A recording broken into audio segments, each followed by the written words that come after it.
नमस्कार साथियों, स्वागत है आपका इस प्लेटफॉर्म पर जहां हम विजन आईएएस की मंथली मैगजीन को कवर कर रहे हैं।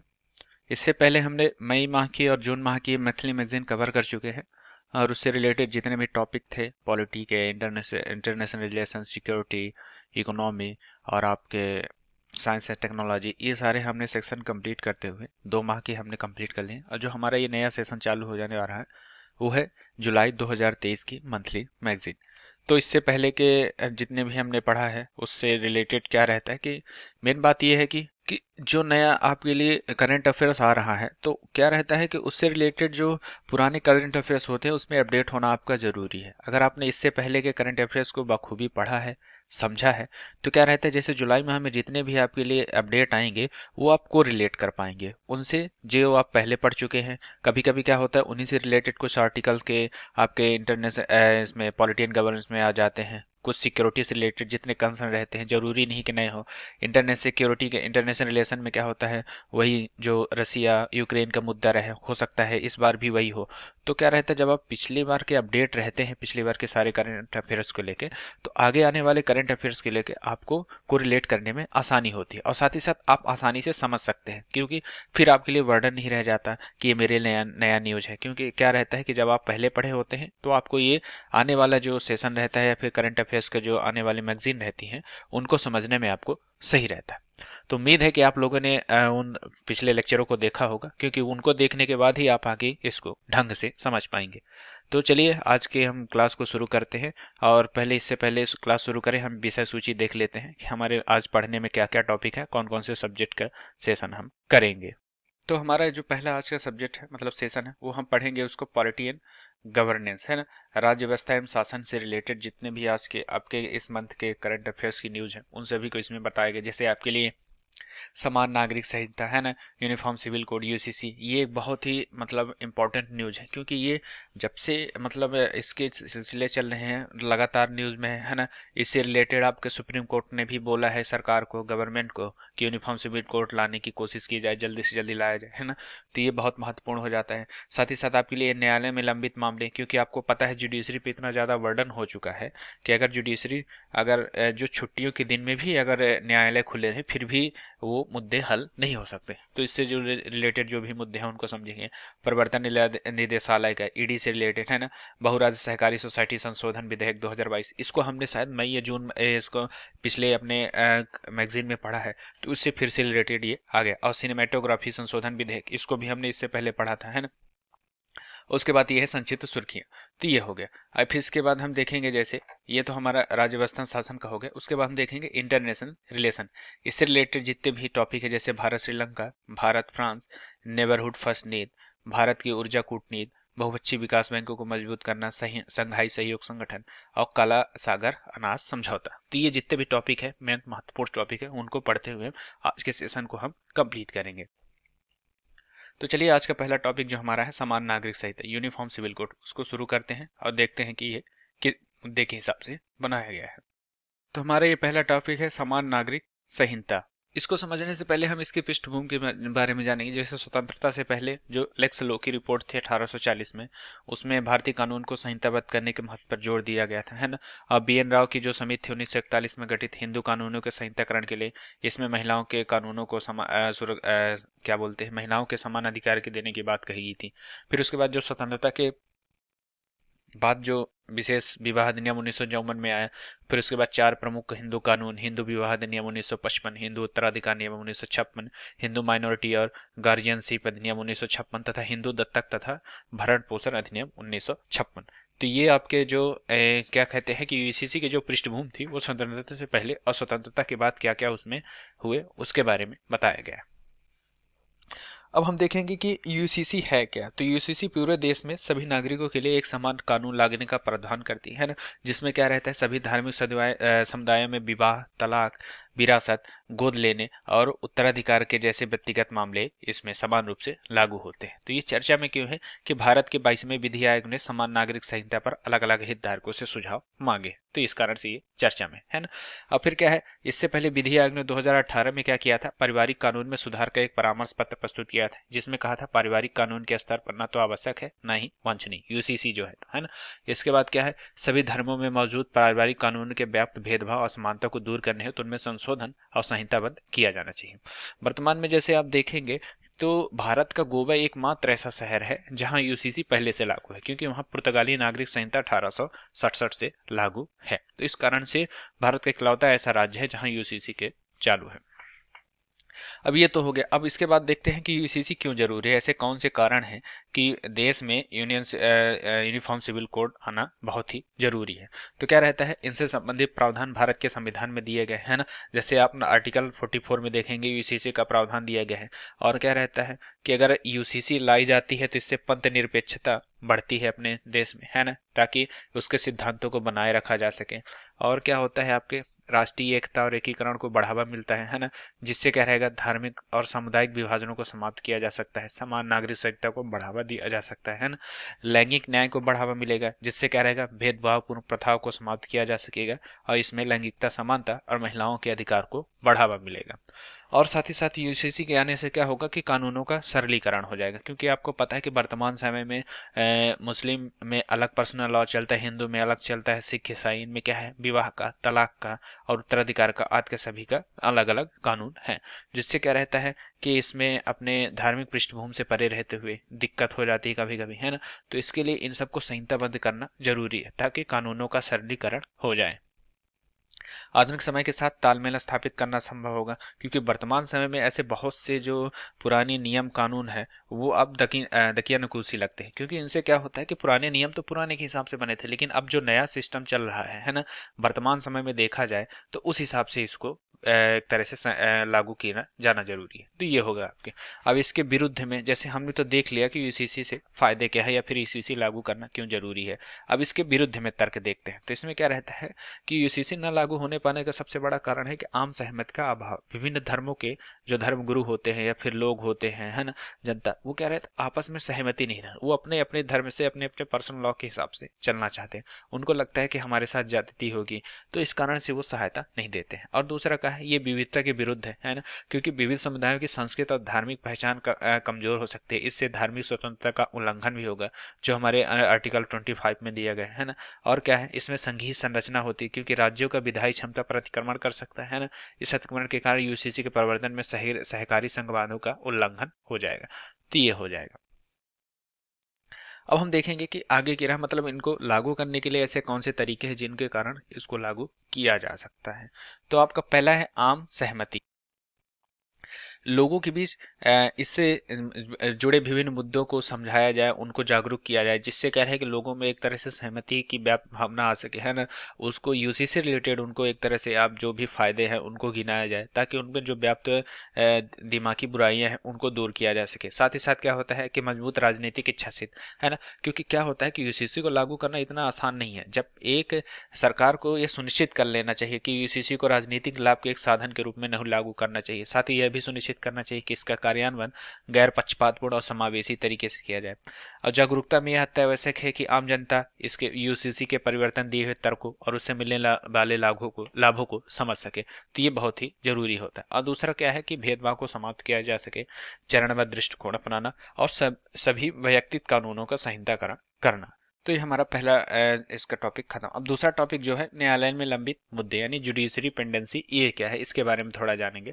तो इससे पहले हम देख लेंगे कि जुडिशरी पेंडेंसी है क्या। तो क्या रहता है, भारतीय न्यायिक प्रणाली में उस बधिर स्थिति से है ये, जहाँ क्या रहता है कि मुकदमों की संख्या तो तेजी से बढ़ रही है, लेकिन न्यायिक निर्णय या विवादों के निपटान की गति बहुत धीमी है, जिसके कारण क्या होता है कि निचले स्तर से लेकर उच्चतम न्यायालयों में करोड़ों मामले निलंबित है। जैसा कि हमने पहले भी चर्चा की हुई है कि अगर न्यायालय की छुट्टियों के दिन में भी न्यायालय ओपन किया जाए, उसके बाद भी इतने ज्यादा लंबित मामले हैं कि उनकी सुनवाई नहीं हो सकती, वो मामलों का निराकरण नहीं हो सकता, इतना ज्यादा पेंडेंसी बढ़ रही है। तो ये तो सब ठीक है। अब इसके पहले हम इसमें ये देखेंगे कि ये जो बढ़ रहा है इसका कारण क्या है, किन कारणों की वजह से आप ये कह सकते हैं कि हाँ जुडिशरी पेंडेंसी बढ़ रही है। तो इसमें से जो पहला कारण है आपका क्या होता है कि न्यायाधीशों की संख्या में कमी है ना, जो अपना क्या बोलते हैं आपके जुडिशरी से रिलेटेड जितने भी जज हो गए है ना, जज की एक तरह से जो नियुक्ति है वो बहुत ही कम है ना। क्योंकि क्या होता है कभी कभी सेशन जज जो लगते हैं या फिर जो छुट्टियों में भी जो हाई कोर्ट या सुप्रीम कोर्ट ओपन होना चाहिए तो उसमें जो जज बैठते हैं उनकी कमी है ना, उनकी नियुक्ति नहीं हो पा रही है। साथ ही साथ क्या है कि न्यायाधीशों को पद भरने में भी देरी होती है ना, क्योंकि क्या हो जाता है कि राजनीतिक और साथ ही साथ आप कह सकते हैं कि थोड़ा आपके न्यायालय के अंदर भी कुछ कमियों की वजह से जो न्यायाधीशों के संख्या जो रिक्त पद हैं उनको भरने में एक तरह से लंबित होती है, देरी होती है। और दूसरा क्या होता है कि अदालती प्रक्रिया का बार बार स्थगित होना, क्योंकि क्या होता है कि सुनवाई में अधिकतम 3 ही बार स्थगित किया जा सकता है। दुर्भाग्यवश क्या होता है कि 50% मामलों में भी इस नियम का पालन नहीं किया जाता, क्योंकि इसके कारण अदालत में लंबित मामलों की संख्या बढ़ जाती है। और दूसरा क्या है, बुनियादी ढांचे की कमी। भारत में न्यायालयों में बुनियादी ढांचे के संबंधित कई समस्या विद्यमान है। इसके लिए क्या होता है कि विकास से पर्याप्त वित्तीय सहायता न मिलना है ना, पर्याप्त इंटरनेट कनेक्शन का अभाव, इन सभी कारणों से क्या हो रहा है कि ये मामले धीरे धीरे ज्यादा लंबित होते जा रहे हैं, है ना। और साथ ही साथ जांच में देरी होती है, गलत तरीके से प्रोत्साहन, वकीलों की अनुपलब्धता और सामयिक तथ्यों की जटिलता के कारण लंबित मामले मतलब मामले लंबित होते जाते हैं, है ना। तो अगर हम डेटा देखेंगे तो वर्तमान समय में आपका कुल उच्च न्यायालय और जिला अधीनस्थ न्यायालय में लंबित मामले की कुल संख्या का लगभग 69.76 हजार, है ना, इतने मामले लंबित हैं। और साथ ही साथ क्या देखेंगे कि 60.6 लाख तथा आपके करीब 4.4 करोड़ इतने मामले लंबित है। नीचे सेशन कोर्ट से लेके हाई कोर्ट, सुप्रीम कोर्ट, मतलब सर्वोच्च न्यायालय, उच्च न्यायालय और जिला और अधीनस्थ न्यायालय, इन सभी में ये सारे मामले लंबित पड़े हैं। अब भारत में क्या होता है कि 10 लाख लोगों में, है ना, जो अगर डेटा हम देखेंगे तो जो न्यायाधीशों की उपलब्धता है तो 10 लाख लोगों में सिर्फ 21 न्यायाधीश हैं, जो कि आप देख सकते हैं कि ये कितना कम है ना। कम से कम इसमें इससे संख्या ज्यादा होनी चाहिए, क्योंकि पता है आपको कि लंबित मामले इतने ज्यादा हो जा रहे हैं कि उनका निराकरण करना आसान नहीं है। मतलब एक दिन में नहीं हो पा रहा है, 2 दिन में, यहाँ सालों लग जाते हैं, सालों में भी नहीं हो जाता। क्योंकि इसका कारण क्या है कि प्रत्येक 10 लाख में सिर्फ 21 जज है ना, जबकि विधि आयोग ने 10 लाख लोगों में आपके 50 जजों की नियुक्ति का फैसला किया है, उसके बाद भी नियुक्ति नहीं हो रही है ना। और न्यायपालिका के लिए बजटीय आवंटन का जीडीपी का करीब 0.08% ही न्यायालय में इसका खर्च हो रहा है, जबकि होना ज्यादा चाहिए, है ना। आप जब 0.08 और 0% 0.09% तक अगर आप जीडीपी का खर्च करें, मतलब आप नथिंग, कुछ नहीं खर्चा कर रहे हैं किसमें, आपकी जुडिशरी के लिए, न्यायपालिका के लिए। अगर उसमें आप बजट ज्यादा बढ़ाएंगे तो साथ ही साथ जजों की नियुक्ति हो जाएगी, लंबित मामले जल्दी निपटान हो सकेंगे। लेकिन क्या होता है, राजनीतिक कारण से, सरकार की थोड़ी इधर उधर आपके कह सकते हैं कि ध्यान न देने की वजह से ये सारे मामले लंबित है। इसमें सिर्फ जुडिशरी की गलती नहीं है आपकी, इसमें राजनीतिक कारणों से और सरकार की भी थोड़ी गलती मानी जा सकती है। आगे की राह में क्या किया जा सकता है, कहने का तात्पर्य ऐसा है कि ऐसे कौन से तरीके हैं जिनसे इस लंबित मामलों से निपटा जा सके। तो पहला है न्यायाधीशों की नियुक्ति। अगर जैसे कि न्यायपालिका में जो दिया गया है कि 10 लाख लोगों में मिनिमम 50 जज होने चाहिए, अगर इतने जज उपलब्ध हो जाएंगे तो क्या रहेगा, जो लंबित मामले हैं उनको भी खत्म किया जा सकता है। साथ ही साथ वैकल्पिक विवाद का समाधान हो, तंत्र को बढ़ावा दिया जिससे क्या अदालतों पर कार्यबोझ कम किया जा सके, बुनियादी ढांचों को मजबूत करना, है ना। साथ ही साथ समय सीमा पर निर्धारण करना, दंडिक न्याय और प्रतिक्रियात्मक कानूनों में परिवर्तन करना है, उल्लंघन करने पर अपराध को बढ़ाना, है ना, शिकायत निवारण करना, साथ ही साथ कानून का पालन करने वाले समाज का निर्माण करना। अगर ये सब हम क्रियाएं करते हैं तो इससे क्या होगा कि आपके जो एक तरह से कह सकते हैं कि लंबित मामले हैं उनमें कमी लाई जा सकती है। तो हमारा जुडिशरी से रिलेटेड हो गया। हमारा जो आज का तीसरा टॉपिक है, प्रवर्तन निदेशालय, ईडी। ईडी क्या है कि ईडी जो आपके लिए निम्नलिखित कानूनों को लागू करता है। पहला है धन शोधन निवारण अधिनियम 2002, है ना, विदेशी मुद्रा प्रबंधन अधिनियम 1999, भगोड़ा आर्थिक अपराधी नियम 2018, है ना, और विदेशी मुद्रा संरक्षण, तस्करी, गतिविधियों की रोकथाम 1974 के प्रयोजक एजेंसी है। तो क्या होता है कि सुप्रीम कोर्ट ने ईडी को एक कार्यकाल के लिए विस्तार के तीसरे सेवा को अवैध घोषित कर दिया है ना। इसमें क्या है कि केंद्रीय सतर्कता आयोग, सीबीसी जो है, उसका अधिनियम 2021, दिल्ली पुलिस स्थापना अधिनियम 2021 तथा फंडामेंटल रूल्स 2021, इन सब के कारण क्या हो रहा है कि केंद्र सरकार ने सीबीआई और ईडी के निदेशकों के कार्यकाल को अधिकतम 3 वर्ष वार्षिक विस्तार दे सकती है। सरल शब्दों में इसके 2 वर्ष के अनिवार्य कार्यकाल के बाद लगातार तीसरा साल तक सेवा विस्तार दिया जा सकता है। तो सुप्रीम कोर्ट ने क्या निर्णय लिया है कि ईडी के वर्तमान निदेशक का सेवा विस्तार गैर कानूनी है। क्यों? ऐसा इसलिए क्योंकि यह विस्तार सुप्रीम कोर्ट के 2021 के फैसले का उल्लंघन करता है। तो ये हो गया, ये तो बेसिक हो गया कि क्यों चर्चा में है और सुप्रीम कोर्ट का क्या है। अब हम जानेंगे कि ईडी है क्या। तो ईडी क्या होता है कि एक बहुविषयक अर्थात कई मामलों पर कामकाज करने और कानूनों को लागू करने का एक संगठन है ना। यह आर्थिक अपराधों तथा विदेशी मुद्रा से जुड़े कानूनों का उल्लंघन करता है। यह वित्त मंत्रालय के राजस्व विभाग के अधीन कार्य करता है और इसका मुख्यालय कहाँ है? आपके नई दिल्ली में है। और इसकी नियुक्ति किसके द्वारा की जाती है? सीबीसी अधिनियम 2003 के प्रावधानों के अनुसार किया जाता है। और ईडी के निदेशक का जो कार्यकाल होता है वो 2 वर्ष तक की अवधि का होता है ना। मतलब 2 वर्ष से कम का नहीं होना चाहिए, है ना। और इसके साथ इसके हस्तांतरण के लिए सीबीसी की अध्यक्षता वाली नियुक्ति की समिति से मंजूरी मिलनी चाहिए। और इसका जो संशोधन अधिनियम सीबीसी संशोधन 2021 था, उसमें के तहत ईडी के निदेशक को 2 वर्ष के अनिवार्य कार्यकाल के बाद उसके अधिकतम 3 वर्ष तक विस्तार किए जा सकते हैं। तो ये आपका ईडी के बारे में हो गया, इसकी नियुक्ति के बारे में, है ना। अब ईडी की जो शक्तियां होती हैं ये इतना अवश्य जान लीजिए कि इसमें आपको शॉर्टकट तरीके से ये परिसंपत्तियों को जब्त करने की शक्ति होती है इसमें, है ना। समन जारी करने की, गिरफ्तार करने की, रिकॉर्ड के दिए गए साक्षीकरण की स्वीकार्यता के लिए, है ना। आत्मदोषारोपण के आधार पर चुनौती के लिए, जुर्माने और अर्थदंड की बकाया राशि के लिए, इससे ये शक्तियां इससे रिलेटेड इसके पास हैं। अब इससे जुड़े मुद्दे में देखा जाए तो आरोपी के दोष सिद्ध के होने की निम्न दर है। जैसे अगर 2014 से 2022 तक देखेंगे, ईडी के द्वारा गिरफ्तारी जांच के आरोपी दोष सिद्ध करार होने की दर 0.5% से भी कम है। पारदर्शिता की कमी है, विश्वसनीयता में इसमें गिरावट आ रही है क्योंकि भ्रष्टाचार, निष्पक्षता की कमी और राजनीतिक वर्ग के साथ घनिष्ठ साठगांठ होने के आरोपों के कारण ईडी सीबीआई में गंभीर धोखाधड़ी जैसी एजेंसियों की गिरावट, छवि में गिरावट आई है और साथ ही साथ कार्यबल की कमी। आगे की राह में क्या किया जा सकता है इसके सुधार के लिए? क्षमता में बढ़ाना, है ना। इसको और अधिक पावर देना, विनियमन करना, विधि के शासन द्वारा निर्देशित होना, लंबित मामलों को कम करना, निरीक्षण समिति की सिफारिश मानना, जागरूकता और सुरक्षा, विसिल ब्लोवर और आगे बढ़ने के लिए प्रोत्साहित करना, इसके तहत इसमें सुधार किए जा सकते हैं। अब देखेंगे हम बहुराज्य सहकारी सोसाइटी संशोधन विधेयक 2022, ये क्या है।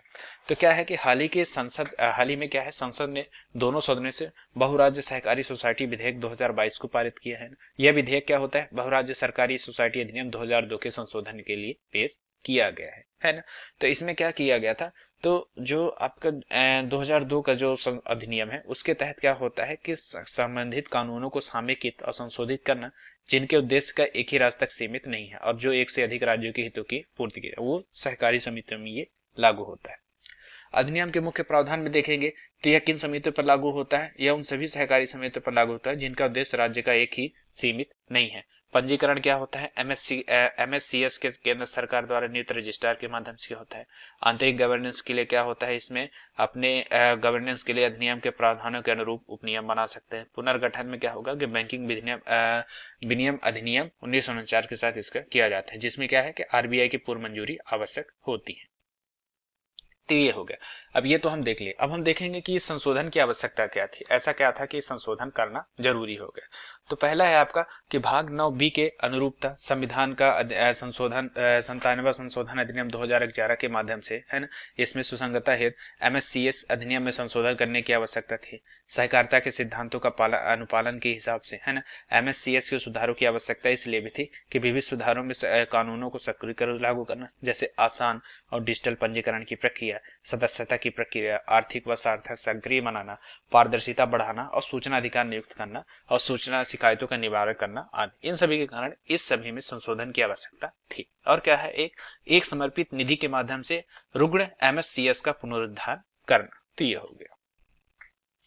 विधेयक के मुख्य बिंदुओं पर नजर। सहकारी निर्वाचन प्राधिकरण का गठन। केंद्र सरकार बहुराज्य सहकारी समितियों के बोर्ड का चुनाव कराने और उसके सहकारी निर्वाचन प्राधिकरण का गठन करेगी, है ना। इसमें एक अध्यक्ष, एक उपाध्यक्ष और अधिकतम 3 सदस्य शामिल होंगे। तो ये हो गया आपका। सहकारी समितियों का समामेलन और विभाजन करना, जिससे क्या होगा कि मौजूदा एमएससी को विलय करने में सहायता होगी। रुग्ण सहकारी समितियों के लिए निधि करना ताकि सहकारी पुनर्वास, पुनर्निर्माण और विकास कोष की शुरुआत की जा सके। तो ये हो गया। निष्कर्ष में देखेंगे कि बहुराज्य सहकारी समितियों के पुनर्गठन को सफल बनाने और इसके सदस्यों की क्षमता के निर्माण और सहायता करने के लिए बेहतर गवर्नेंस और प्रौद्योगिकी को अपने स्तर पर संबंध करने के प्रयास करने होंगे। ये होगा। अब ये हमारा आज का 5वां टॉपिक है सिनेमेटोग्राफी संशोधन विधेयक 2023। ये हाल चर्चा में क्यों है, तो संसद के दोनों सदनों ने इसको विधेयक को 2023 को पारित किया है ना। इससे रिलेटेड क्या है कि इस अधिनियम में सिनेमेटोग्राफी फिल्मों को प्रदर्शन हेतु प्रमाणित करने और सिनेमेटोग्राफी का उपयोग करने के प्रदर्शनों को विनियमित करने के लिए प्रावधान किया गया है ना। जिससे क्या होगा, केंद्रीय फिल्म प्रकाशन बोर्ड का गठन किया गया है ना। इसके अनुसार प्रमाण पत्र कंटेंट के अनुसार संशोधित से समाप्त किए जा सकते हैं ना। और साथ ही साथ प्रमाण अब प्रक्रिया को अधिक प्रभावी और वर्तमान समय के अनुरूप बनाता है। तो ये हो गया आपका, बस इसमें इतना जानना जरूरी था। अब इसके बारे में ये देख सकते हैं कि central board of film direction certification है क्या, CBFS। तो ये सूचना प्रसारण मंत्रालय के अंतर्गत एक वैधानिक निकाय है। यह सिनेमेटोग्राफी अधिनियम 1952 के प्रावधानों के तहत फिल्मों के सार्वजनिक प्रदर्शन को नियंत्रित करता है ना। और क्या है, 1952 में सिनेमेटोग्राफी नियम 1983 के प्रावधानों के अनुसार उचित और स्वास्थ्य मनोरंजन सुनिश्चित करता है ना। और साथ ही साथ प्रमाणन प्रक्रियाओं को पारदर्शी और जिम्मेदार बनाता है, जिससे क्या होगा, CBFC को उत्कृष्टता केंद्र के रूप में विकसित किया जा सकेगा। संरचना में क्या होता है, इसमें कुछ गैर सरकारी सदस्य होते हैं, एक अध्यक्ष शामिल होता है। इन सभी की नियुक्ति सेंट्रल गवर्नमेंट के द्वारा की जाती है। और इसके 9 क्षेत्रीय कार्यालय है। पहला मुंबई, कोलकाता, चेन्नई, बेंगलुरु, तिरुवनंतपुरम, हैदराबाद, नई दिल्ली, कटक, गुवाहाटी आदि में स्थित है। और इनके द्वारा एडवाइजरी के आधार पर फिल्मों की जांच व सहायता की जा सके। तो बस इसमें इतना जानना जरूरी था, इससे ज्यादा इसमें जानना जरूरी नहीं है। अब संक्षिप्त सुर्खियों में देखेंगे चुप रहने का अधिकार है ना। तो क्या है कि सुप्रीम कोर्ट ने स्पष्ट किया है कि आरोपियों को चुप रहने का अधिकार है ना। चुप रहने का अधिकार अनुच्छेद 20(3) में निहित है ना। यह केवल आपराधिक कार्यवाही तक ही सीमित है, उससे ज्यादा इसका उपयोग नहीं हो सकता। नंदिनी सतपथी बनाम PL दानी मामले में सुप्रीम कोर्ट ने कहा था कि पुलिस स्टेशन की सीमा के भीतर किसी सवाल का जवाब देने के लिए मजबूर करना अनुच्छेद 20(3) के तहत उल्लंघन हो सकता है। अब ये दूसरा क्या है कि मतदाताओं को लुभाने हेतु मुक्त उपहार, मुक्त शराब जैसी गतिविधियों पर अंकुश लगाने की मानक संचालन प्रक्रिया। ये क्या है कि अब चुनाव टाइम पे इसका ज्यादा वो यूज होता है, जिस कारण से ये न्यूज में है। और दूसरा क्या है, कॉर्पोरेट मंत्रालय और सूचना प्रौद्योगिकी मंत्रालय की भूमिकाओं का सीमांकन किया गया है ताकि 2025-26 तक $1 ट्रिलियन तक भारत के डिजिटल बाजार पहुंच सके और विनियमन के दोहराव की संभावना को दूर किया जा सके, इसलिए इसमें सीमांकन किया गया है। डाक पैटर्न में देखेंगे कि भारतीय विज्ञापन मानक परिषद ने डाक पैटर्न के लिए दिशा निर्देश जारी किया है, जो 1 सितंबर 2023 से लागू होगा। और डाक पैटर्न का एक प्रकार का भ्रामक यूजर इंटरफेस होता है। इस प्रकार धोखाधड़ी, चालाकी, हेर फेर और जिससे उपयोगकर्ता के हितों के हानिकारक विकल्प को चुनने लगते हैं, है ना। तो उपभोक्ता संरक्षण अधिनियम 2019 के तहत भ्रामक विज्ञापनों को प्रभाषित किया गया है, जिस कारण से क्या होगा कि इनके लिए अलग अलग मानकों का निर्धारण किया गया। तो ये इसलिए न्यूज में है। और बस आज के इतना ही। इसके बाद हम कल इसके आगे का लेक्चर देखेंगे, क्योंकि आज कुछ काम आने की वजह से हम आज का आपके इंटरनेशनल रिलेशन का चैप्टर नहीं ले रहे हैं। कल इसका सेशन देखेंगे। आज के लिए बस इतना ही। धन्यवाद। आप इसी तरह बने रहें।